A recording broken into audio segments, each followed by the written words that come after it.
Yeah, I don't know about anybody else, but I woke up the other morning to the Trump result, and you can be forgiven for feeling, I don't know, slightly down that morning. And I think that the speakers so far really give us the reasons to be cheerful, didn't they? Right, about it. Actually, what we know is that people in this country are very, very angry about what's going on. And actually, when anybody goes out the door, they're enormously popular. And that's why when you hear the Durham TA speak about it, really, you know, you're becoming, like everybody else who's spoken, you become a focus for people's anger. That's the truth. That's why people love the idea of somebody hitting back. And actually, you think about London over the last couple of weeks and stuff. There's been the stuff around Deliveroo, the stuff around Uber, right stuff, the strike in central London by cleaners recently, and the rest of it. All these things become a focus for people's anger. The problem we've got here is there ain't enough.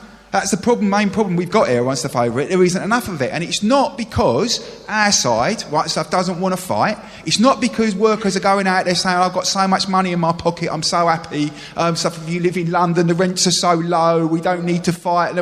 No, we know the pressure that's on us. The real problem is we've got a gap, haven't we, between the anger people feel and the confidence they got to come out the door. And the stuff around Jeremy Corbyn is really important because it lifts people up and makes people feel more confident. But there is really, you know, there is a problem about what's going on at the top of the trade union movement at the minute, right? Stuff about it. Because if you look at the big unions, Unison, Unite, etc., is they represent people who want to see a fight. They represent people who desperately need a fight. But at the minute, you know, it used to be an argument, wait for Labour, and it was Ed Miliband. Well, it was a pretty poor argument, right? Maybe wait for Jeremy is a better argument because it might deliver something. But we can't wait 4 years here. And I think the discussion today is not simply throwing rocks at trade union officials, etc., but it's how do we build up the pressure, how do we build up the confidence of our side to make sure that the fights that are needed are called. The last thing is about the anti-trade union legislation, right? It's about it. And the first thing is, it's vicious. And we know that apart from a number of unions like Bafawu and other people, and the FBU and other people, actually,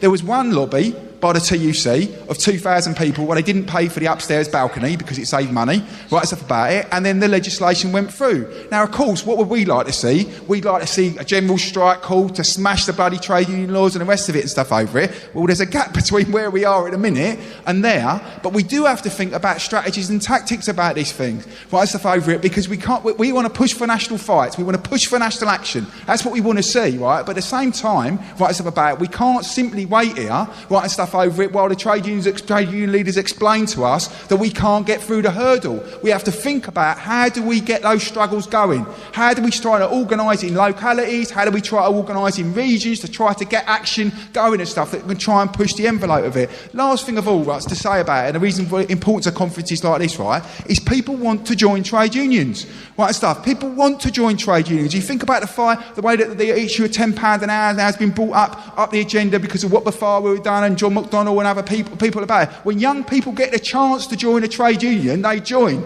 If you're 16 to 24, you're the most likely people in Britain to support a strike.